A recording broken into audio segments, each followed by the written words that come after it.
stood at the top of the dungeon stairs and peered into the darkness that waited for him below. "Oh," he said, "oh my." He had forgotten how dark the dark of the dungeon could be, and he had forgotten, too, its terrible smell, the stench of rats, the odor of suffering. But his heart was full of love for the princess, and his stomach was full of cooked soup, and Despereaux felt brave and strong. And so he began, immediately and without despair, the hard work of maneuvering the spool of thread down the narrow dungeon steps. Down, down, down, went Despereaux tilling and the spool of thread. Slowly, oh so slowly they went, and the passage was dark, dark, dark. "I will tell myself a story," said Despereaux. "I will make some light. Let's see. It will begin this way. Once upon a time, yes, once upon a time, there was a mouse who was very, very small, exceptionally small. And there was a beautiful human princess whose name was P. And it so happened that this mouse was the one who was selected by fate to serve the princess, to honor her, and to save her from the darkness of a terrible dungeon."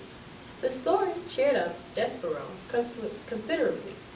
His eyes became accustomed to the gloom, and he moved down the stairs more quickly, more surely, whispering to himself the tale of a devious rat and a fat servant girl, and a beautiful princess, and a brave mouse, and some soup, and a spool of red thread. It was a story, in fact, very similar to the one you are reading right now, and the telling of it gave Despereaux strength. He pushed the spool of thread with a great deal of gusto, and the thread, eager, perhaps, to begin its honorable task of aiding in the saving of a princess, leapt forward and away from the mouse and went down the dungeon stairs ahead of him, without him. "No!" cried Despereaux. "No, no, no!" He broke into a trot, chasing the thread through the darkness. But the spool had a head start, and it was faster.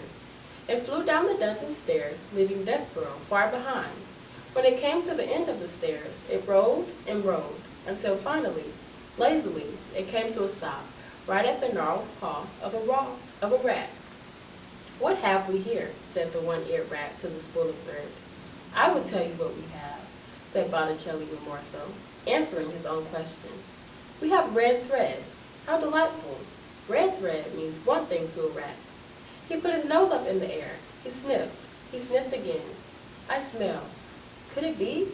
Yes, most definitely it is. Soup. How strange."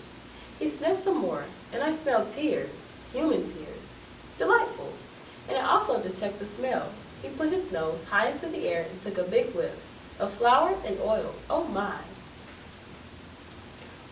Oh my, what a cornucopia of scents. But below it all, what do I smell? The blood of a mouse? Unmistakably, mouse blood, yes. Exactly, mouse. Botticelli looked down at the spool of thread and smiled. He gave it a gentle push with one paw. Red thread?